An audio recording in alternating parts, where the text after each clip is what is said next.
It's used for dams and runways in a lot of places, and it's 8 inches thick, no steel, no expansion joints. That's the way it's designed.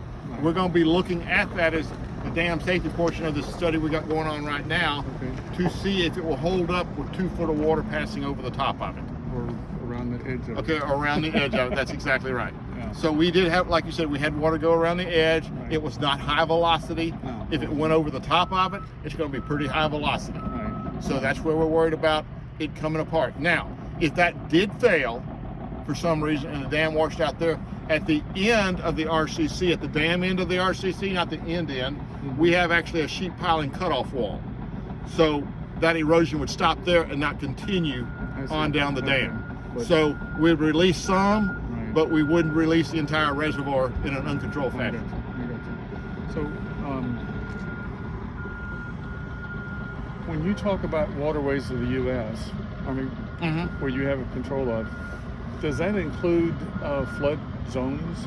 Not flood zones, no. Okay. Not unless there's a jurisdictional, meaning it has to meet certain criteria, a jurisdictional wetland in that flood And zone. what sort of criteria is that? It has to have hydric soils, it has to have specific plant, and it has to have a water regimen that Mother Nature provides to it on a regular or routine basis. So an isolated pond out there may not be waters of the United States. A pond formed by an overflow of a bio would be waters of the United States. So if it was A0, 2 feet deep, 4 feet deep, something like that, that might be It depends on size and the water regimen that's associated with it and the soil types that are there. 150 acres? Yeah, it would be regulated.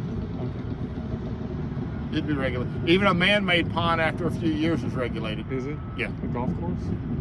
It could be on a golf course if it's big enough, depending on how it's managed and the lack of management. Let's say an abandoned golf course, a pond, yes. A golf course is operational and it's in the plan to manage this pond as part of the operations of that golf course, then no. We had a hydrologist work with us do a study of a golf course, A0, 2 feet deep. And an analysis was done, and this is done by a reputable engineering firm. But you want to drop a name just so I know who it's yeah, Jones and Carter. Okay, I know Jones and Carter. Okay, I do too. But Jones and Carter screwed up big time on this thing, and they lied up once. They had water climbing up 10 feet in the air. They had water making a left turn without a drop going this way.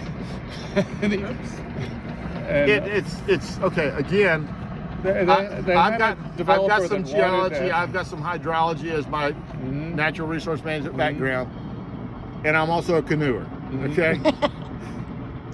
Some of the things that some people say water will do or won't do, I say, let's look at that again. Yeah, right. Well, that's what we did.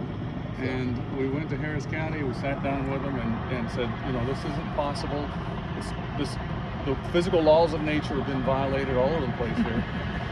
And they said they would look into it. So what they did was they doubled down. They did a hydrology study that the 2 endpoints that we had identified were exactly the same, but none of the water went the way that the Jones and Carter said it would. So, who was running that study? Do you know? With Jones and Carter?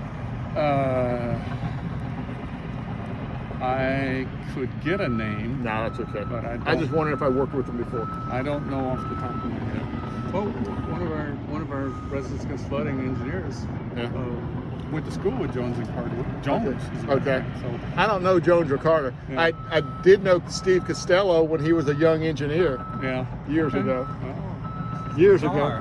Steve's done a few things too. He's a recovery car now, right? Yeah,